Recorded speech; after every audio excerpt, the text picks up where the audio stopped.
10 US cities that were too black for white people. And no, this isn't a headline from the 1960s. Even though it's 2025, there are still regions in America where white folks are quietly packing up and moving to the hills. Not because of hurricanes, high housing costs, or hipster gentrification, but because the black population was getting a little too comfortable for their taste. Welcome to Brian's Virtual Travel. Today we're going to look at the top 10 US cities that white people stay away from. They report that things aren't the same in some places anymore. The neighborhood barbecues become more interesting, with more flavor, more color, and a lot more culture. We're talking about changes in demographics that some people see as cultural earthquakes. This has led to a slow but persistent trend of people moving out of cities they now call unsafe, too urban, or where the classic dog whistle changed too much. These are the 10 black cities that white people don't want to live in because they are uncomfortable, in denial, or just plain racist. And we're here to figure out what's actually going on. So, go ahead and hit that like button, subscribe for more bold breakdowns, and leave a comment below, especially if you've experienced this quiet exodus with your own eyes. Number 10, Gary, Indiana. Gary, Indiana didn't just see white people go. It turned become the unofficial case study for it. We're talking about a city that was mostly white in the 1950s but is now more than 80% black. And not because folks just adored the lake breeze. Nope. This was a vast migration spurred by fear, prejudice, and the steady demise of industry. It's like someone yelled in. And white families left faster than a youngster hearing the ice cream truck. Let's rewind. Back in the day, Gary was booming. Steel industry booming. Communities full with hope and suburban lawns nicely groomed. But the instant black workers started coming in, buying homes, and God forbid, integrating schools, things got uncomfortable real fast. Rather than assimilating to a more diversified community, white folks packed up and moved to surrounding communities like Morrillville and Crown Point. By the 1970s, the city was changing and white folks were already ghosts. And speaking of ghosts, Gary is sometimes considered a ghost town nowadays. Entire blocks are abandoned, schools closed, businesses shuttered. But let's not behave like the city fell because of black citizens. It was the loss of US steel jobs, disinvestment, and a terrible case of we don't like our neighbors anymore syndrome. So, let's get real. Was Gary ever actually given an opportunity to grow as a black city? Or was it left to rot because too many people couldn't bear the hue shift? That's the awkward question. Here's some real data for you. In 1960, Gary was over 90% white. Today, it's just 11% white and over 78% black. That's not a shift, that's an evacuation. And yet, despite the headlines and heartbreaking photographs, Gary is still standing. Black families are still building lives here. There's resiliency in this city that the media neglect. So, ask yourself, was Gary abandoned because it declined, or did it decline because it was abandoned? Let me know your thoughts in the comments because this one's personal, political, and painful all at once. Number 9, Birmingham, Alabama. You'd think a city that helped birth the civil rights movement would be a beacon of development, right? Well, welcome to Birmingham, Alabama, where the fight for equality may have left a statue downtown, but not enough white folks in the actual city. Because once black people achieved power, presence, and property here, white residents did what they've always done best. When integration gets too genuine, they dipped. Here's the deal. Birmingham is now over 68% black. And instead of embracing the rich culture, resiliency, and regeneration unfolding in the city, many white residents packed up and moved just far enough away to feel comfortable again. You know, towns like Hoover, Vestavia Hills, and Mountain Brook, where the lawns are manicured, the coffee shops are artisanal, and the black population, well, let's just say it's not too visible. It's not just about race. It's also about control. Once black leadership gained the reins in city administration, policing, and education, white flight kicked in like it was muscle memory. Think that's a coincidence? Let's toss some numbers your way. Between 1970 and 2020, Birmingham's white population declined by more than 60%. At the same time, the suburbs boomed.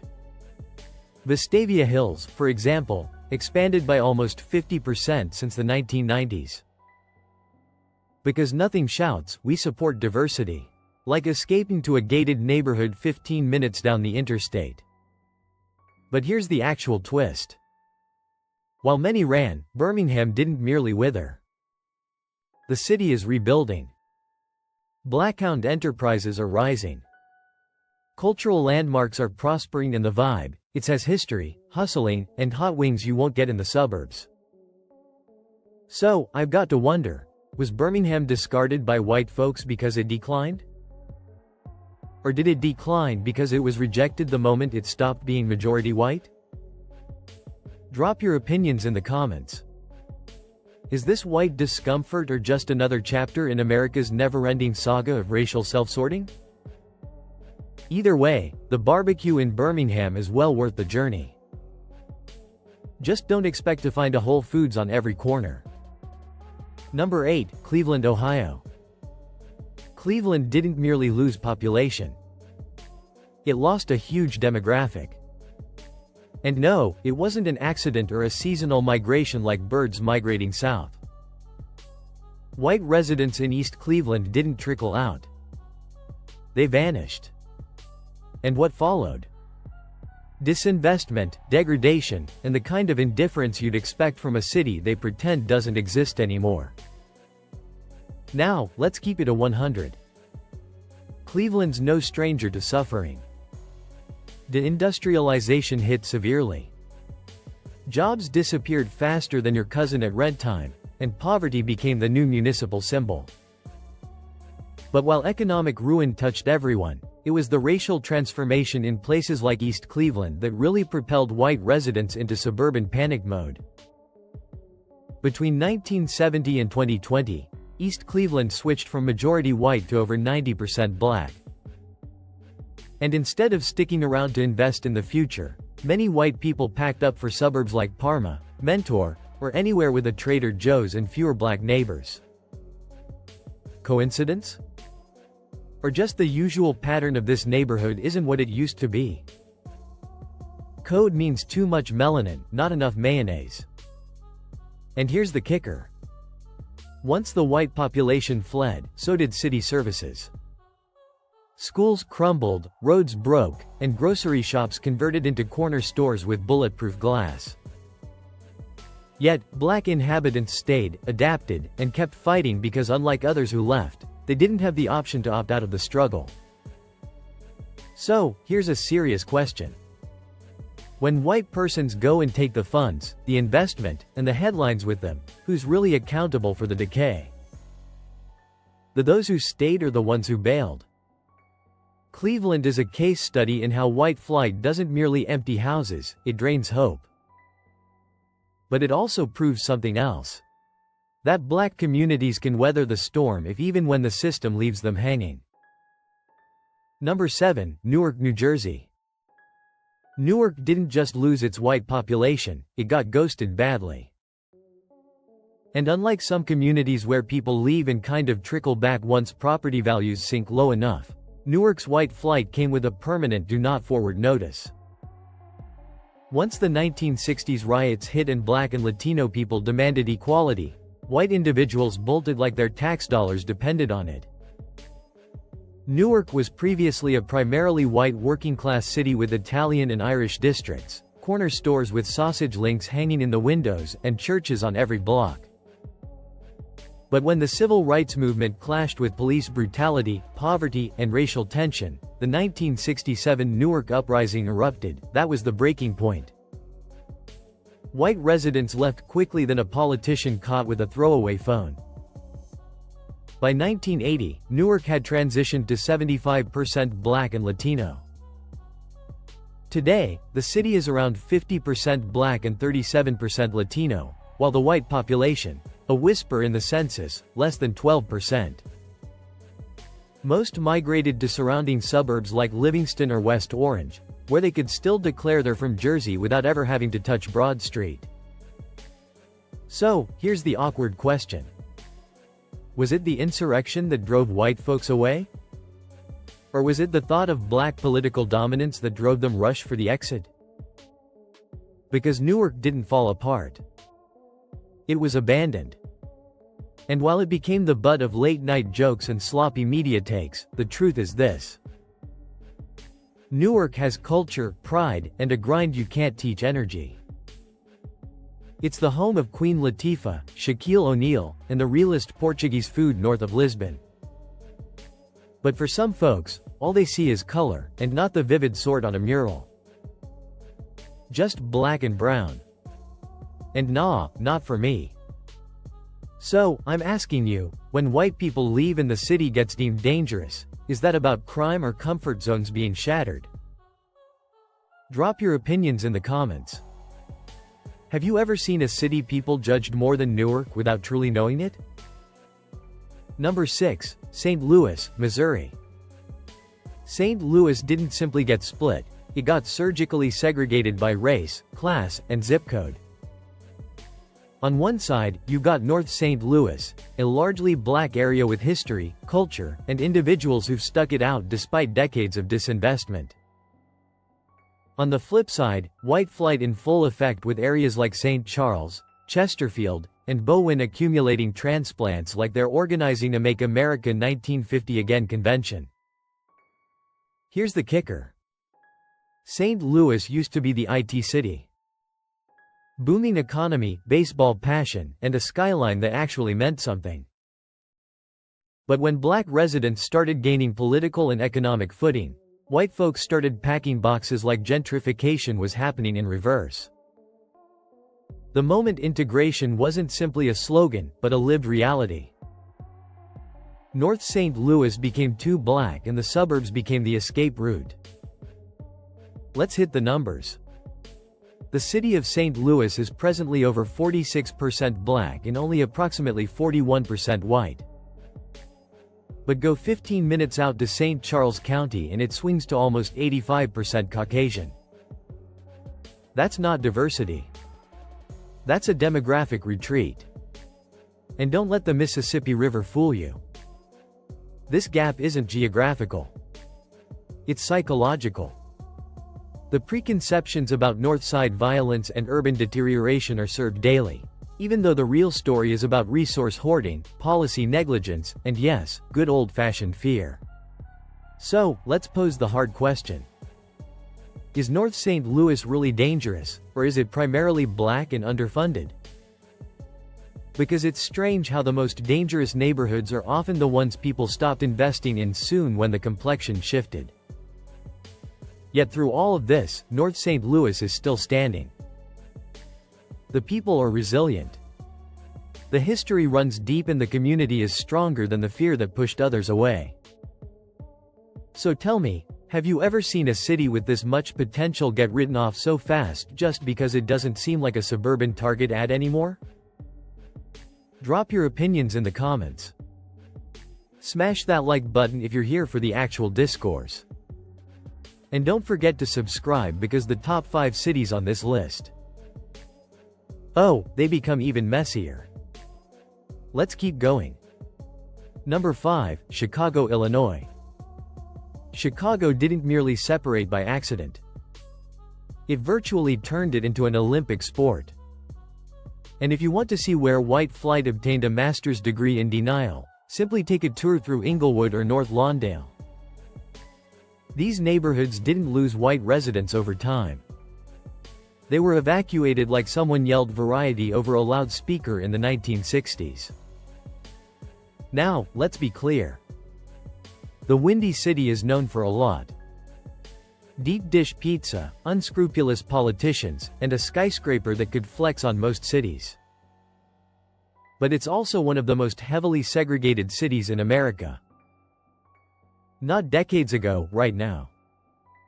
And nowhere is that division more visible than when you move from the north side to the south or west sides where the black community thrives. Yet investment, safety, and opportunity abruptly vanish like a Cubs playoff lead. White residents used to live in neighborhoods like Englewood and Landale. But as soon as black families moved in during the Great Migration, the panic button got hit. Blockbusting, redlining, predatory loans, you name it, it happened here. And today, Englewood is almost 94% black. North Lawndale around 85% black. And the white population primarily left behind parking tickets and property tax bills. But here's the wild part. The reputation of these areas has become more powerful than the reality. The media loves to characterize these regions as danger zones, but they rarely talk about the tight-knit communities, the resiliency, or the people who've called these streets home for generations. Ever notice how violence in white suburbia is turned a tragedy, but in black communities, it's expected? Yeah, that's Chicago's bias showing. So, here's the question. Is Englewood actually terrifying, or is it just too black for the comfort of individuals who'd prefer pretend it doesn't exist? Is the dread based on facts, or just the same stale narrative that keeps real estate salespeople talking and Uber drivers unintentionally rerouting? Drop a comment and tell me, have you noticed how terror reshapes a city faster than bulldozers ever could? And stick with me because this countdown is far from over. The next city on the list. Oh, it's another eye-opener. Number 4, Atlanta, Georgia. Atlanta didn't just gotten overly black. It got boldly black, unabashedly black, and thrivingly black. And while that's something to celebrate, evidently not everyone got the invite to the barbecue. Because while Atlanta became the black mecca of the South, a whole lot of white folks quietly divert their focus north toward the cookie-cutter comfort of Alpharetta, Marietta, and anywhere with a Cracker Barrel and a Whole Foods that don't overlap. Let's keep it real. Atlanta is over 50% black with an economy fueled by black entrepreneurs, entertainers, intellectuals, and activists. It's a city where you can find a black mayor, black CEOs, and black-owned brunch places with hour-long wait lists. But as black political and cultural influence expanded, so did the white movement out of the metropolitan core. Coincidence? Or is that nervous energy we're sensing? Here's a fun stat. In the 1970s, white people made up over 60% of Atlanta's population. Today, they're down to roughly 38% and still sliding. Meanwhile, the metro suburbs have boomed, especially those lush enclaves where individuals say things like, "We moved for the schools." Quote. Which typically translates to, "We weren't ready for that kind of diversity." Now, don't get it twisted. Atlanta's no utopia. Gentrification is creeping. The expense of living's growing in traffic. But what makes white flight here unique is that it's not simply about fear. It's about losing cultural supremacy. In a city where black culture is the culture, some folks feel like strangers in a land they used to claim. So, here's the question. Why do individuals escape from a city that's economically growing, culturally active, and filled with potential, unless what they're truly running from is the loss of a certain comfort zone? Drop your ideas below. Ever notice how some folks handle diversity like it's flavor? Good in tiny amounts, but too much destroys the dish. Number 3, Baltimore, Maryland. Baltimore didn't just become too black for certain white folks. It became the city they brag about abandoning. You've heard it. I work in Baltimore, yet I live in Howard County. Translation. I want the job, not the diversity. And for decades now, white flight from Baltimore hasn't been a silent trend. It's nearly a family custom. Baltimore is nearly 60% black, and that didn't happen overnight.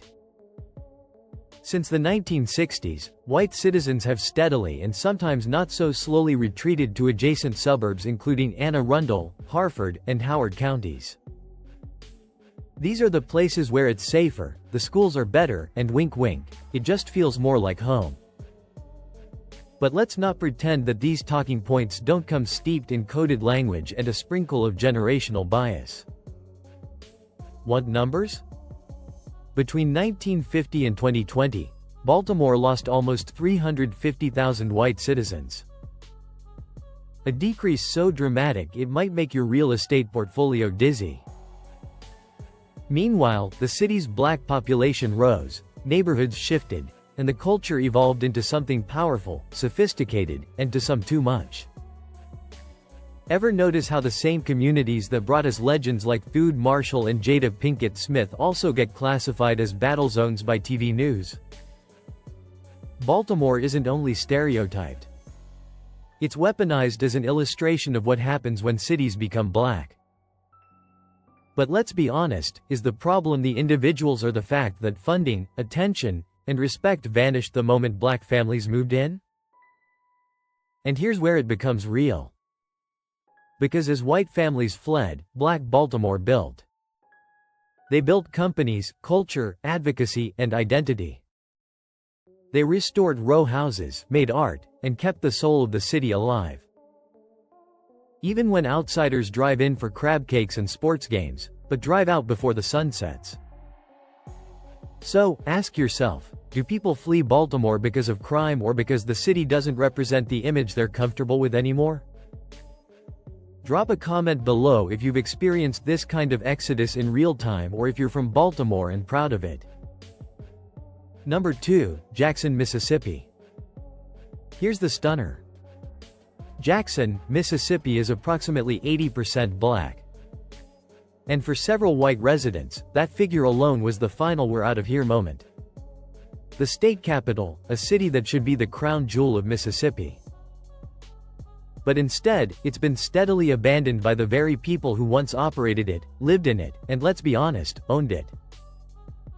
Let's not sugarcoat it. White flight here isn't just a trend. It's a legacy. Since the civil rights period, white families have been slipping out the side door, leaving behind not just homes, but schools, tax funds, and let's be frank, accountability. These days, you'll find them sipping sweet tea in nearby Madison or Rankin County, enjoying freshly paved roads while Jackson's pipes freeze, burst, and leak metaphor after metaphor. So, what happened? Jackson didn't disintegrate. It just grew too dark, too strong, and too inconvenient for people who preferred their diversity limited to a college brochure. And when black leadership took over the mayor's office, the school board and city council, instead of celebrating progress, many white people hit the highway like the city was on fire. Want numbers? In 1980, Jackson was roughly 47% white. By 2020, only 16%. That's not sluggish migration, that's a sprint. And the outcome, a city full of vibrant culture, powerful history, and passionate citizens left to fend for itself. Underfunded schools, decaying infrastructure, and a national narrative that acts like Jackson is broken when the truth is it was left behind. So, here's the question. Was Jackson really too dysfunctional for white inhabitants to stay or just too black for them to feel in charge? Let's chat about it in the comments. Have you seen a capital city abandoned? Stated blatantly by the folks who once called the shots. Number 1, Detroit, Michigan.